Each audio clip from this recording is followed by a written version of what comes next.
Hey, good morning. This is Israel Franco. I'm here with my friend Rafael Terrazas, here to record podcast number 2 of our series. And today we're going to be focusing around budgets. So, personal finance has been a passion for me and Rafael for a long time. A few years ago, I went through the Dave Ramsey program and officially a Dave Ramsey graduate. And one of the things that came out of the program was the idea of a monthly budget committee meeting where you and your partner or your spouse or yourself meet together and prepare for the next month and go through the budget, coming up with, hey, we might need to spend this on birthday gift for this person, or we have this trip. So it really helps you plan ahead for the month. So today we're going to walk you through a budget spreadsheet for that monthly budget review. That's going to walk us from the gross income, which is kind of like the total pay, down through the taxes, retirement, and all the way through the expenses. Cells in green are calculations, cells in blue are input, and then in yellow, it's input or calculation. In case you want to simplify, you can always just override the data. So let's jump in. I'm going to jump over to the gross income section. So there's three. Can you zoom in on the gross income? Sure. Like that way people can see it better. Yeah. So there's three options for you to fill in. So 3 sources of income, whether it's you and your spouse, or you are a second job, or you are a partner. And each of them starts with the gross pay. So this is the total pay. If you were to grab your paycheck, and we highly recommend you do this, you would get the total pay, and then it's going to be the net pay. And the net pay is what's basically deposited into your bank account or whatever check you're given. And in the middle of those two, there's retirement. So this is any savings that you might be doing to an IRA, to a 401k. And then there's the federal withholding, the FICA taxes, and then any local taxes that might be there. And then your medical insurance. Again, we're going to deep dive a little bit more deeper into some of these items in future podcasts, but we just put a placeholder there for you to walk from gross to net. And again, you can fill in 3 sources here so you can be able to walk through it. So that leaves you with your net pay. So after filling this in, again, this is an example. We started with gross income of $3,350 coming from 2 different sources. And the net pay is $2,340. So you do see that the taxes and the insurance and the retirement savings can take up about 30% of your gross pay. So it's important to recognize that. And then here, pay yourself first is kind of a big motto in the personal finance world, right? So your savings that is going to go to like a savings account, it's about 14% of the gross. So always put the savings first, so you don't try to do everything else and then try to save at the end. It's always important to start with savings first. And then you'll have any donations or tithing that you might want to do here. So that really walks us through. You'll fill in the numbers and you're going to be left with your expenses to spend, right? So this is really where you can jump into the expenses. Rafa, anything you want to add on the income section? No, just I guess it's important for you to understand how much is going to everything else. As you see, the net pay, it's 69% of the gross. So just keep in mind, just so you're aware what's going where. It's good for you to understand. Perfect. So let's jump over to the expense section.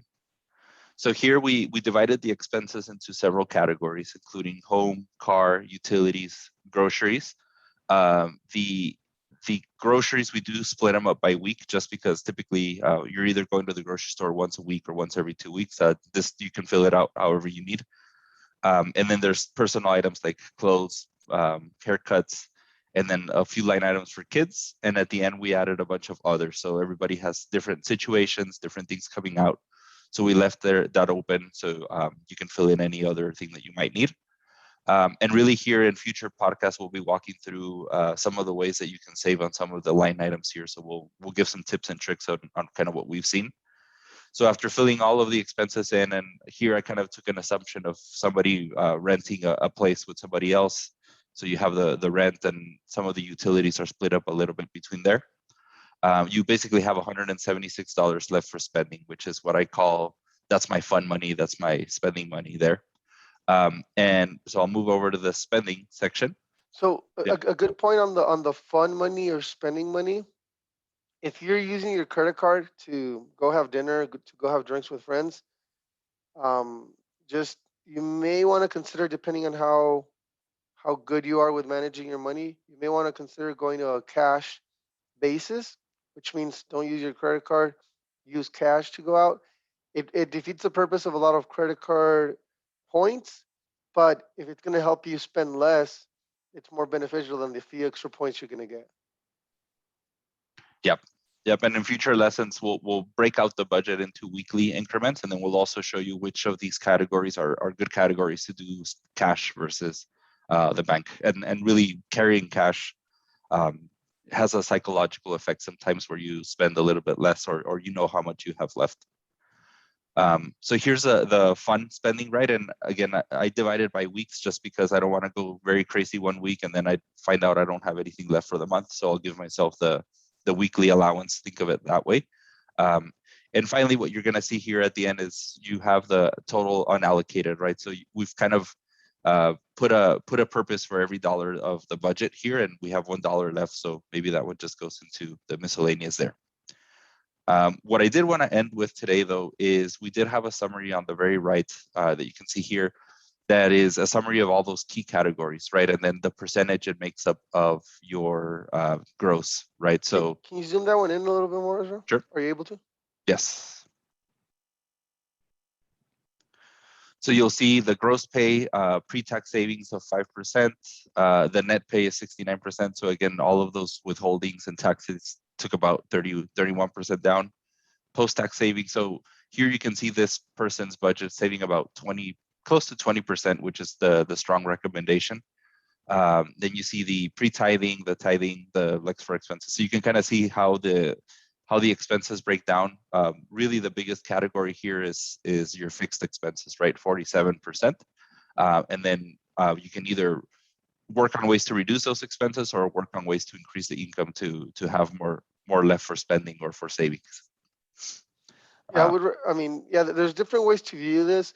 This is just standard simplified budget that you can mess around with. If you're good with Excel or Google Sheets, you'll be able to modify it to your specific budget. I think this is a really good model, or I guess benchmark per se. We're going to be able to share this via Google Sheets on the link we'll upload on the YouTube description. Just a few items to keep in mind is that once you do this, whether you follow through with it or not, it'll just at least give you a good picture whether you're saving, whether you're overspending, because I'm sure there's a lot of you out there that don't save and don't understand why, and this will definitely tell you where the majority of your money is going to.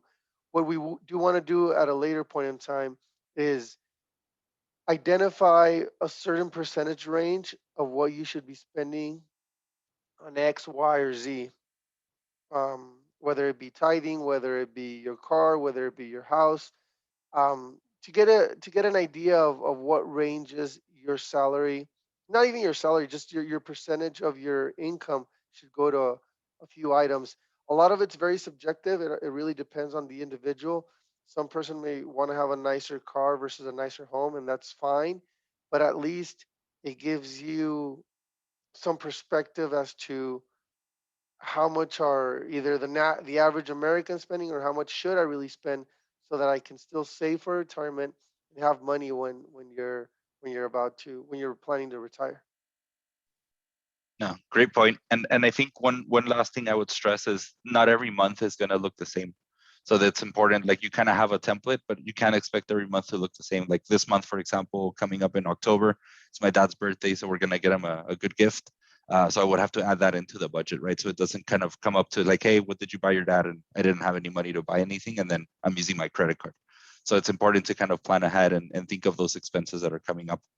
So like Rafael said, we'll put it up on online, and then just any questions come up, let us know.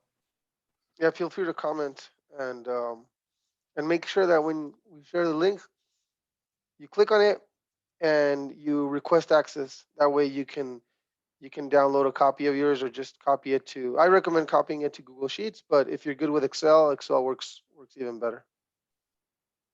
Sounds good. Thank you. Thank you all.